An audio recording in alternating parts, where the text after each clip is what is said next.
Well, good afternoon, good morning. I know it's close to lunchtime here. How was Mateer? Was Mateer good? All right, good. I got him all dialed up. I'm really looking forward for y'all to get an opportunity to visit with the rest of our newcomers. And it's a great group of guys, so you guys are going to enjoy that. It's good to see everybody. One of my favorite times of the year for all the reasons you would expect, building a new team and just a lot of different things that are going on all at once. And it's been a while since we've been together, so just to kind of recap and unwind just a few things as we get started here. Just wanted to say, well, how exciting it is to announce that Jim Nagy as our new GM. Couldn't be more thrilled, excited. The administration did a wonderful job of getting a really small pool of candidates, and through a very thorough interview process.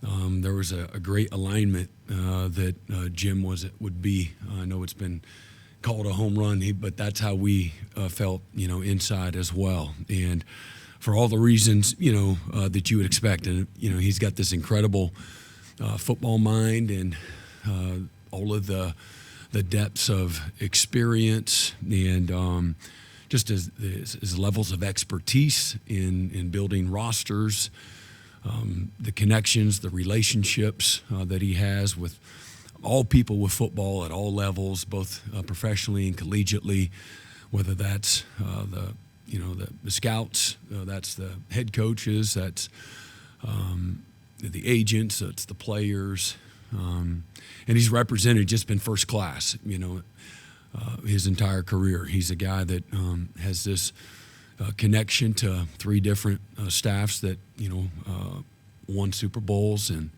so a lot of people have been scouts for a long time, but the resumes don't all look the same. And so we're really looking forward as a staff, and certainly myself, to be able to work alongside Jim and in this new professionalized model that we have. I'm a traditionalist. I know I've said that several times over the last few years.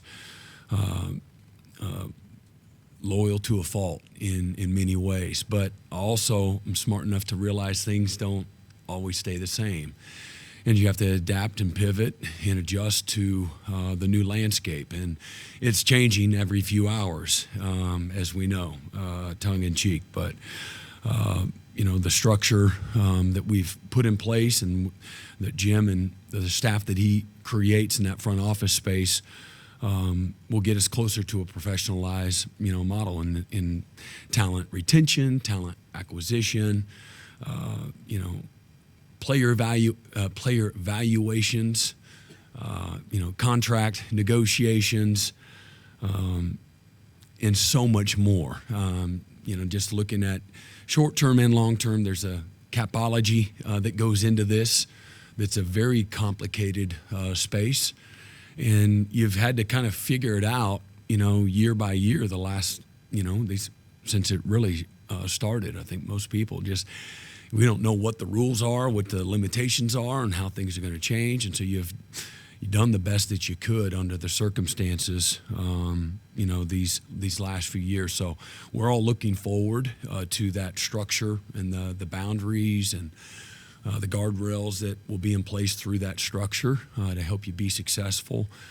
And I just appreciate the administration for carefully and thoughtfully, putting together this model through a lot of hard work and research, led by both Randall and Joe both, and as well as President Harris in nailing this and getting it right. So obviously the test of time will always tell, but there's still a traditional personal part of the recruiting process, and so for all the ways that it's like similar to an NFL space, college football I'm talking about, there's also ways that it's not. The age group is much different level of maturity that you're dealing with, and we don't get to draft guys. We gotta recruit them. I can't make somebody like me, and or like us, and you've got to recruit them and you still have to sell something in my belief, other than monetary, value. If you can get the same or something close to the same everywhere, then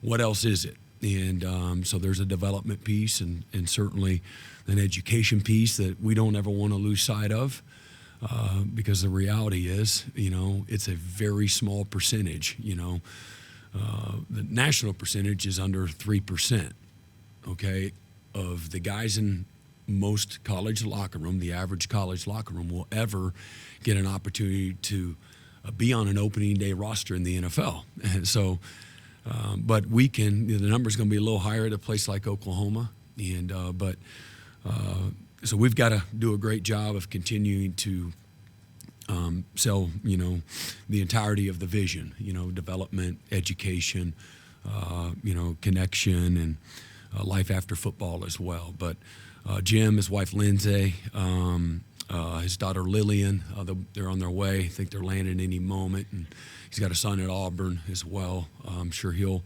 get an opportunity to be around as well. But just absolutely thrilled. Again, an assassin on the field, but just a great human being as well, and great leader off the field. So looking forward to partnering up with him and his staff as he builds that out. Just a few other things, just to kind of catch up. I wanted to just comment on the combine and how Danny and Billy and Ethan, I think we had 11 scholarship seniors that and no underclassmen declared for the draft. So we had 11 scholarship seniors that were available to be able to go to be invited to the combine. We had 3 of them that got invited, and those 3 guys just crushed it. Did a great job, and not surprised in any way. I think they all created some value for themselves, and so I would just like to. That's the next step, and there's nobody, it's not like that they're at the finish line by any stretch. But man, that's a great moment. They all dreamt of that, and I know y'all have done a great job of covering that and celebrating, that kind of that milestone for them and the next step in their process. But the rest of those guys will have an opportunity next Tuesday. We'll have our pro day here, and that's coming right around the corner. Something that was interesting about the combine, of the 300 plus total numbers that are invited to the combine, 25%, just under 25% of that total number were either they came from a non-Power 4 school, or they were out of school, but they transferred. They were at a Power 4 school, but they had transferred from a non-Power 4 school. So 1 out of 4, started their collegiate careers at a non-Power 4 school. Just I thought that was an interesting factoid, so to speak. Got a couple of coaches that added to our staff since I know they've been announced, but just couldn't be more thrilled. Now we've had the last few days of some OTAs. Certainly the last 8 weeks of being together and putting in our systems on both sides of the ball and working with our players as well. But the last few days in OTAs and things like that. But Nate Dreiling and Wes Goodwin, just 2 fantastic football coaches with great careers.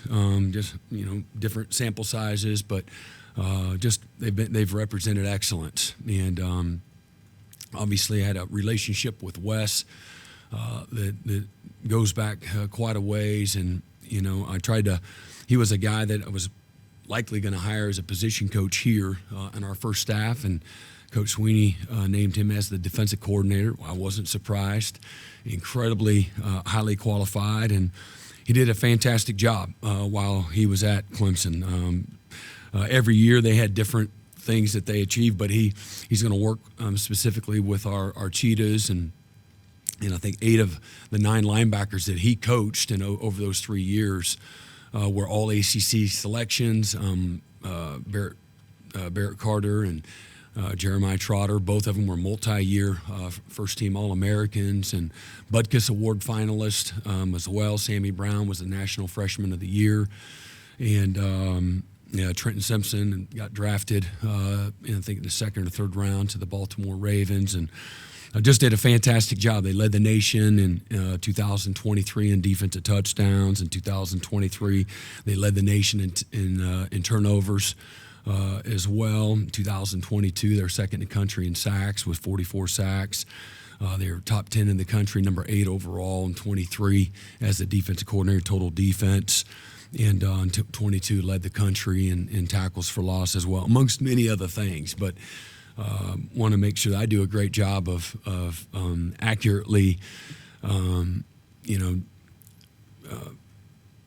y'all know who he is, and certainly our players as well. But a coach that's won a national championship and coached in several conference championships as well, and somebody that, man, I'm just thrilled to have. And we built a lot of great defenses together and won a bunch of games together, and he's plugged right in with the rest of our staff. And then Nate Dreiling, if I could, one of the most attractive qualities that there was about Nate Dreiling is just a winner. Everything he's done, he's won.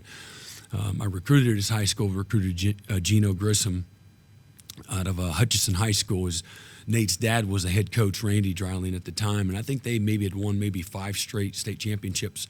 They won more in a row there, but at that time maybe 5 or 6. And I said, Coach, man, how do you win 5 straight state championships? And he said, my secret sauce is we lift on game day. And I thought that was awesome. And I think more than anything, it just is a mentality. And his team thought they were going to physically beat people up.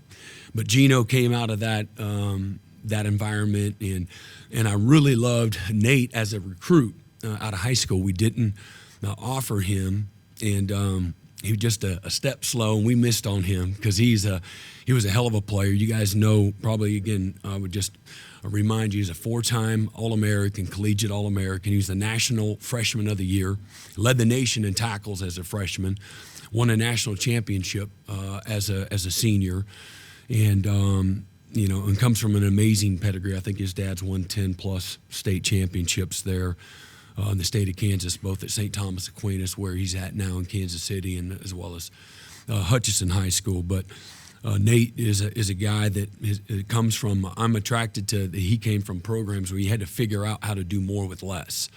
And he worked at a school there in New Mexico State with what we just call ball coaches. Jerry Keel, one of the best football coaches in the last several decades in college football.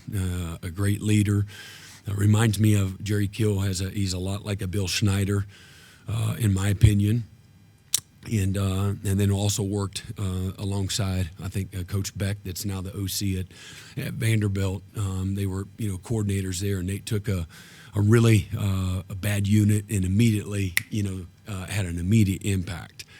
And we had actually watched some of their crossover games and some opponents that we had played, and some of our coaches had built relationships with Nate and had a familiarity from his football acumen. That's it, and watched him do a really good job under the circumstances, but really produced some really good units and some good statistics and some things that he was able to do. Was thrown into the fire, took a coordinator job at Utah State, and was thrown into the fire as the interim head coach when they let their head coach go, and last July, I believe it was. And as his wife is battling breast cancer, he courageously took that upon himself. And it also told me a lot. You just got there, and they named you as their interim head coach. You obviously have made an impact, some shape, form, or fashion. Not surprised. Again, he's an alpha. That's who I would say Nate Dreiling is. But one of the most attractive things as I was interviewing several people that I had with Nate is, he said, man, I'll walk to Norman, Oklahoma. And I don't care about money. I don't care about titles. I want to come work for you and work with that staff and coach at Oklahoma. And I want to help you be successful. And that's not the only reason, but that was another, some people are really needy, and that's fine too. We had plenty of resources to make sure we got the right guy. So between the two, I got 2 guys that, have coordinator experience. They've got this amazing pedigree and track record, not lengthy, but really good in a very short amount of time. And then just like I'd hoped, man, it's been the chemistry and the cohesion, which is incredibly important, and you can't put a value on immediately. Man, this is a group that has great mutual respect and trust, and really feel very strong in the depth of knowledge and all situational football, all the things from a coordinator standpoint. You're going to go bam, bam, bam, bam, bam, and there is an alignment in some of the philosophies in all of those different areas as well. That's going to mesh really well and has meshed with our staff. So I've been remiss if I just didn't mention those two guys, and they'll get an opportunity as well here this spring to get in front of y'all, so you can get to know them and their families, as well as they help us this season and this spring certainly. Just a few other things as well that I wanted to touch base with. You guys know that we lost 32 scholarship players, and we signed 32 scholarship players, both in the transfer portal. I think 19 on offense and 11 on defense, and then we signed 2 scholarship specialists, and we got a couple of other guys as well that are preferred walk-ons. And then we also put Ben Anderson, who's he's one of the, he's going to play this game a long time as one of our scholarship players. Ben Anderson, our long snappers, he's now on scholarship as well. But we do have a few players that will not be available, and I wanted to cover that with you guys. We have 9 guys that your typical out of season, hey man, let's get these guys. A lot of guys battled through some injuries. I know it's been well documented, all the guys that were banged up and didn't play during the season. But there's several guys that actually just played through some injuries that aren't abnormal. Heath Ozida will be out. He had a labrum. Cade McIntyre had a labrum, just been high school injury. Jaden Jackson played all year with a labrum tear, so he'll be out. Logan Howland, same thing. Guys that just fought through it and battled through it, and but they'll all missed the spring. Seth Freeman showed up here. He didn't have an ACL. Didn't even know it as a long snapper. KJ Daniels. He's had a hamstring from high school. Just he can't get over it, and we're going to help him get over it. Just keep him. It's a severe hamstring injury, so he'll miss most of the spring. Andy Bass re-injured his ACL, so he's back at it a second time. And Javante got hurt in a game there late in the season, and with a foot, and so we're going to keep him out of the spring. And then Darius Afalava had a high school injury that he's been a part of OTAs and might do it next couple of days, and then we're going to put him on the shelf and get this a cleanup job on one of his knees, just something that he's battled through, and just with the pain. So he'll miss the rest of spring. And we'll have a handful of guys like a Peyton Bowen that will be part-time, and he's a guy that battled through a turf toe all last season, and really affected him. And he just played through it week in and week out. And those turf toes are really just it's a really funky injury.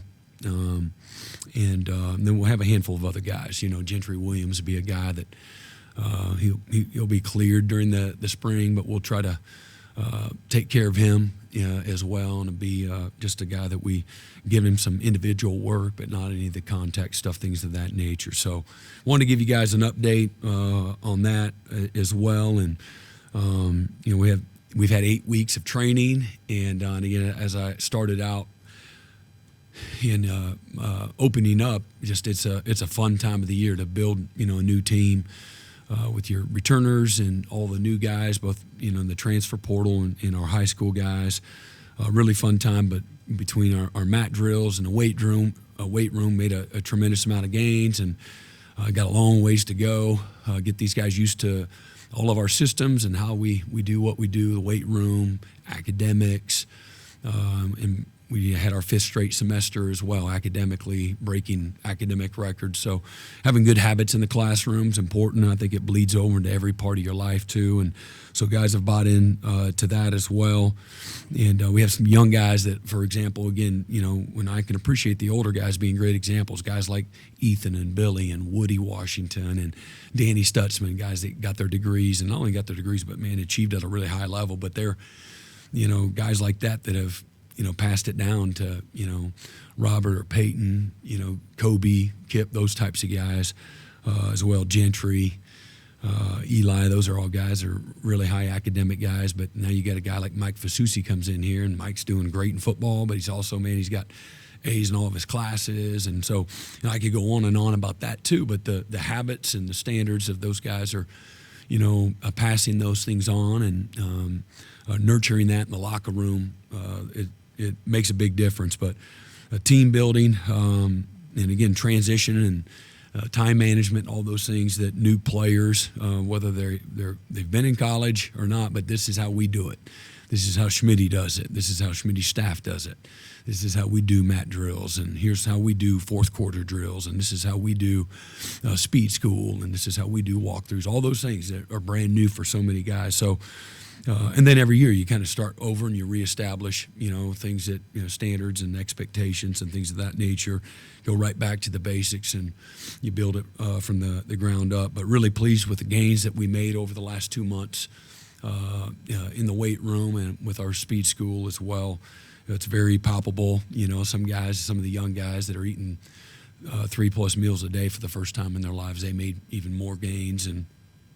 But you've seen it across the board and now again just systems and cohesion and building your leadership, and then the trust, the accountability, all those things are important to building your team so you have a good product in the fall. There's no guarantees for anything, obviously, but I think foundationally it takes that, and so been real committed to building that out the right way, and still have a tremendous amount of work to do as well. So really fun time, as I said, that time of the year. We went back and looked just studies wise. It's been close to 2 to 1 from an injury standpoint. I know we had an inordinate amount of injuries this year compared to our first 2 years, and so looked back at every part of our program and where we can get better and just be more efficient and keep our guys healthy. But 2 to 1, the injuries occurred games as opposed to practice, and that's no surprise. Being around the game a long time, that's right about on par. But that did have a little bit to do with our decision for the spring game, and everything's changed in college football. And again, I'm a traditionalist at heart, and I look at how we build and develop our team, and certainly there are no preseason games. You wish there were, but the reality is, it's a very dumbed down version. You're not showing a whole lot. You're keeping it very safe. You're doing quick whistles. You're getting all your good players out fast. Well, our roster is not the same.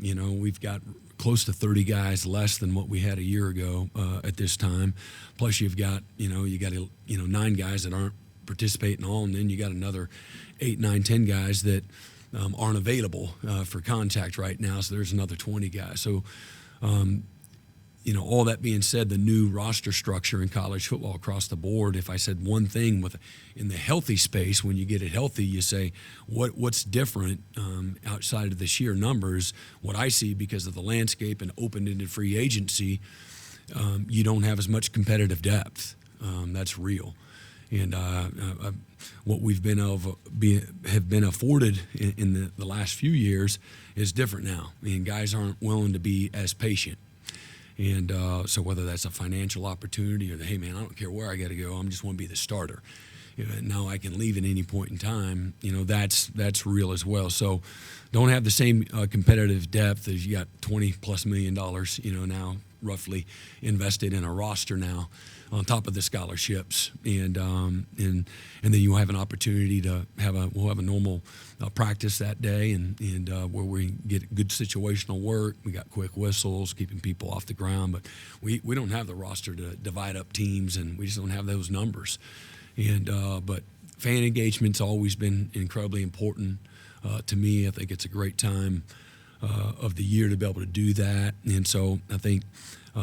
Administratively, that we've come up some really unique ways to still get a chance to see these guys compete and some of their talents and keep them out of harm's way, things of that nature. So excited about what that'll look like. And I know it's different. Change is not a lot of fun for anyone, but we'll just try to adapt and pivot and do what is best for this team and how we try to develop it, get it ready for a really challenging 2025 season. So with that, I got an opportunity for a few questions. Coach does have no obligation. We won't be able to take too many, but I'll start with Eric Bailey. I want to ask about Jim's hiring, kind of a two-part question. I wanted to ask you, first of all, his hiring, how much does that kind of take a weight off your shoulders in terms of this changing landscape, not having to worry about agents, not having to worry about recruiting, or just placing your focus more on recruiting, not worrying about dealing with agents? And secondly, wanted to ask you a little bit about his dealing with agents. He has that in his past, and it's something that you really can benefit from, his ability to do that. Yeah. So everything you said is real. I think the biggest thing from a time management standpoint, that takes a load of time. It gives you back to, again, the things that you want to be as a head coach, developing your team, doing the X's and the O's, focusing on your culture, giving your coaches the resources they need to be successful, so that took a lot of time, and you already have a very finite amount of time as it is. And so not being, stretched thin is, and having a staff that's all they think about 24/7. And again, emotionally, there's certainly a business aspect to it, but man, I care about people in this space. So you want to still be who you are and be able to make good business decisions. And so for me, I'm a very open and upfront and honest. You're going to get exactly how I feel. And so telling somebody a 18, 19, 20-year-old what their valuation are not easy discussions. And I remember, and I've always been this way even as a coach. I remember the bad plays. And so I have a hard time with that. And when there hasn't been this blueprint or a model that or any type of comparables, this is a very difficult space to be in, and in a space that we had no experience, and every staff had the same issue. So I'm not complaining at all. You asked a question, and it took a lot of time and a lot of energy, and I wasn't the only one. Certainly Curtis Lofton. And we tried to build the systems without understanding, again, what that should all look like and try to figure it out. So this gives you a lot of peace, and it's going to be able to steal some time back so that you can keep the main thing. And then what was your second? His experience of dealing with Yeah, so, those relationships, that goes a long way. And I would just say everything, as I said, everything changes every 2 hours. The conversations with agents this year, if you had all of us head coaches up here, they would tell you where those conversations were 2 years ago or 3 years ago were a lot different than where they were this year. And the depth and the amount of people that are agents today is a lot different. The qualifications are not always the same, and sometimes, again, my opinion is that you choose an agent so that they can give me the best situation possible. And so I got a great fit. Help me find a great fit. Don't chase the most money. That's just me. Where can I get the best bang for the buck too? and where I can get good value, but also get great opportunity for development and scheme fit and environment fit, things of that nature. And so figuring and navigating all that, will leave that to people that have done it, for their entire careers. And so you had a great sense of peace. Those are a couple of the many reasons why, this is such an exciting opportunity for us in bringing, Jim on. My neighbor. Yeah, Brent, sort of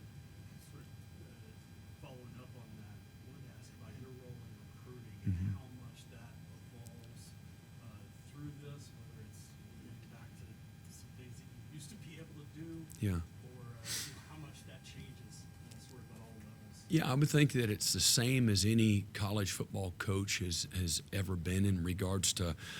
Okay, he's the face of the program. He's casting vision for what the opportunity is going to look like for little Larry in his, the next 4 or 5 years of his life.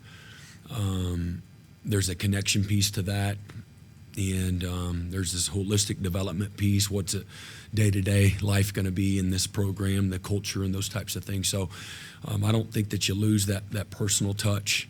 I think the efficiencies of the systems is what Jim and his staff are going to manage. And instead of, starting with, you're in the middle of the ocean, if you will, and casting a net out there, I think they can get us focused a little faster because of the efficiencies. We're doing ball, and man, they're doing recruiting 24/7, and then they're going to utilize the staff, and they're going to understand the footprint I do think that part is still, it's not the New England Patriots going to have the same pull everywhere you go, because you don't get to draft them. They have to choose to come to your place. So feels a little uneasy up here. But okay, so where do we have a good footprint? And then, okay, what's the footprint for the SEC? And guess what? By the way, Oklahoma is the furthest school away from that footprint. We have to do the most traveling. And if you look at the combine, that's where where's the east is that way. And so that's where the players are. But again, you don't want to, and again, there's deep-seated connections there too. I've said this a lot. I think that you can win a national championship at Oklahoma within 7 to 9 hours of this campus, all the while knowing that, hey, if I need to go and get that quarterback from the east or the west coast or from Florida, wherever that is, or this offensive tackle, things of that nature, you want to be mindful of that. And Oklahoma still has an amazing brand, and the doors from coast to coast will open, and we have got great connections with this new modernized staff. The vision for that too, a lot of relationships that are going to really bode well for us, but making sure that we do a great job of being efficient. They'll utilize and lean on us, and then hey man, we hired you, we're paying you to also have your impact and influence, your DNA all over this. And you want to hire people that are smarter than you, that are more qualified than you. That's what you want to do. And then you want to empower them to go do work. But they'll help us get to a really efficient space, and the coaches will have an impact and influence on some of that and choosing guys. All right, here's your 3 choices, or things of that nature. I'm being incredibly broad and general there. But and then they'll have to, the staff here will, and we've already built that in our systems Curtis built that in our system to put a grading system in our own roster that'll also translate into a grading system, as you look at talent acquisition as well. The things that we value from players that we're looking for in our systems at each position, and what we're looking for, and then graded our own players. And that'll be different. We're not having to do that as much as in-house Jim and his staff will. They'll constantly be, evaluating our current roster. And I've told these players, for almost 2 years now, things are changing, and y'all need to adapt. We're going to have to adapt, And your job is to create value for yourself every single day. You can't just blend in and not be on a list, and everything's going to be okay. That's not going to necessarily keep you here, being a good guy anymore. And there's a lot of factors that go into it, and not everybody can be a developmental guy. And but we all value, and I know Jim and his staff, they'll value, developmental people too. And we want a roster that's stable, that's cohesive, that there's some consistency to it. And so I think, when you get a chance to visit with Jim and whoever else, is hired on that staff, that you'll see some type of a blend that'll be in that 70-30 high school to portal, 75-25, something that creates the foundation and the stability that you want. And, we got to do our part in having success on the field that can continue to attract really good players out of high school and the portal as well. And then they'll do a good job in the evaluation process. But it'll be a collaboration, but we need to lean on, these guys. And we did actually experience with that. As I go back here, with Jake Rosenberg and the portal, we utilized an NFL staff, and they help manage it in the same structure basically that we'll have now. The coaches graded a bunch of players, the scouts graded players, and then they put values on guys, and we had a budget that we dealt with, and then we picked the best guys based on the needs and the budget. And we got to an agreement, an alignment. Like, all right, let's go with that guy. Everybody in agreement, let's go. And with no looking back, and everybody is excited and moving together. So we got that during a small sample size. And what I liked, and I know that coaches did too, it was just a very consistent, coherent approach, that we had structures in place and a lot of clarity, both on finances and again what each guy had real value prior to them ever even coming on campus. Mm-hmm. Yeah, Brent. John Mateer, you've been around him 2 months now. What have you learned about his personality, his leadership, his demeanor, those kinds of things? That's a great question. I think he's got great competitive maturity to him and competitive toughness. He's consistent. He likes the locker room. He's a football junkie, a gym rat. He's up at the facility nonstop. He's got one other person other than a coach that puts in more hours than him. It's Jaron Canick. And so I think it's his cross to bear to be in the facility more than Jaron Canick. And but no, I say that he's blended in and transitioned incredibly well. He's about that work. Players recognize his talent immediately, but he's incredibly competitive. He's got a great maturity about him, and he's a very process-driven, young guy. George? Yeah, Brent, I wanted to ask you about your decision to call the defense this year. Mhm. What went into that decision? Does that speak to just, I guess, how big of a year this is for you and this program? Yeah. Well, every year's big, and for me, I know I've said that. I don't think people really well, that's just coach speak. But I go back to my first year when Bill Snyder hired me on an interim basis. You ever been hired on an interim basis, where basically they said your job's on the line?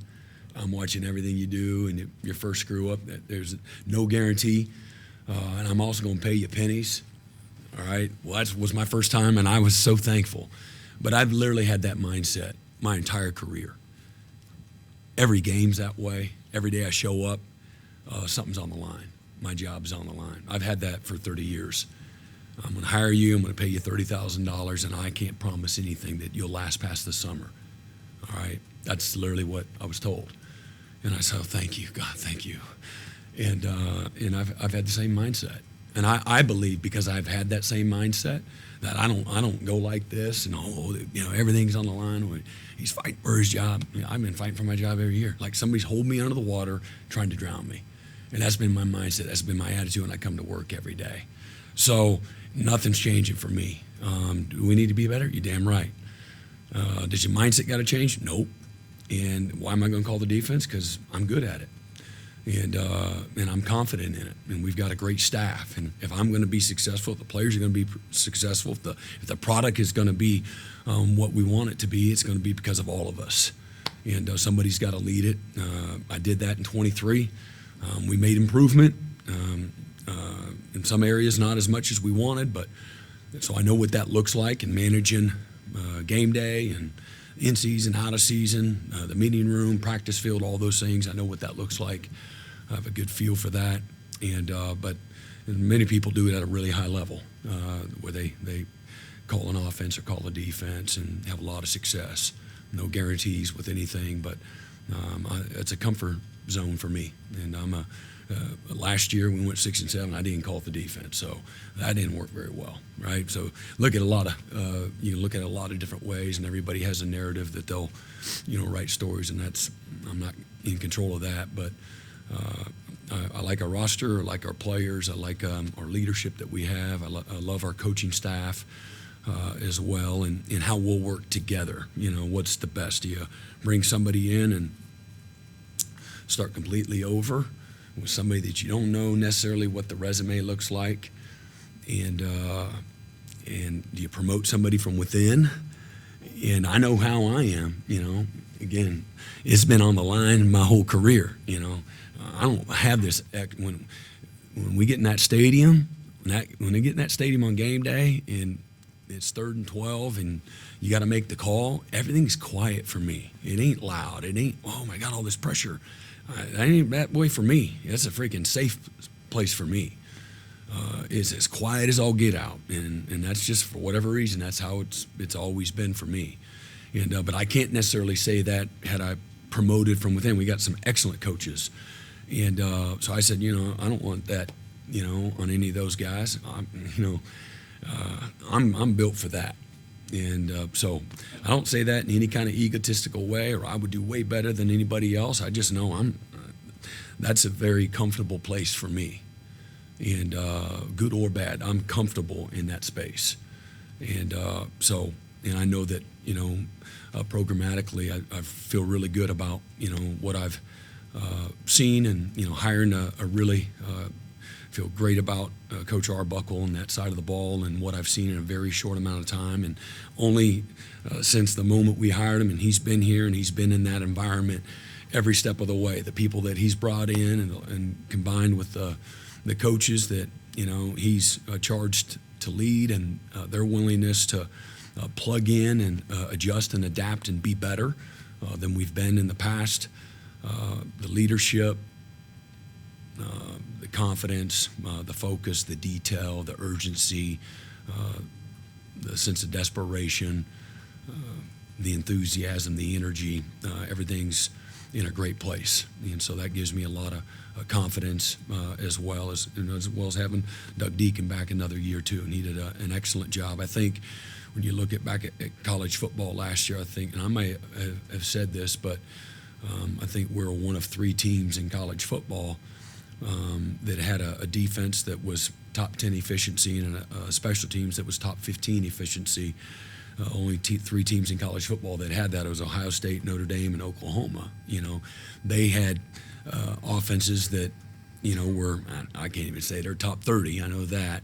And we had one that was historically bad. And so if we get a little better there, get a few more first downs, don't give the ball back, don't lead the world in defensive touchdowns. I think the statistics from this last year was if you score a defensive touchdown, you have an 83% chance of winning the game. So flip that over and look at it, from our offense. If we give up a defensive touchdown, just give it to them, you got a 17% chance to win. That's what football stats tell you. So I know I'm a little bit off course here, but talking about just having a real piece about the direction, the leadership of the offense, and some of the things that I know if we can continue to improve on defense and get better in special teams, and then get dramatically better in the areas that I think if we're healthy and we play above average at quarterback and take care of the football, then we'll have a chance to win every single game. And in a real challenging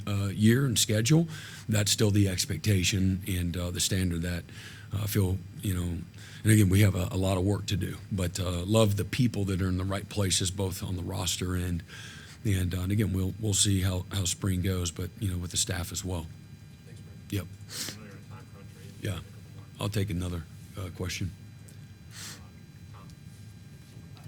Brent, I know you're the guys that are gonna be out over this spring, but any update on how Jake Gibson and Kendall Collier are?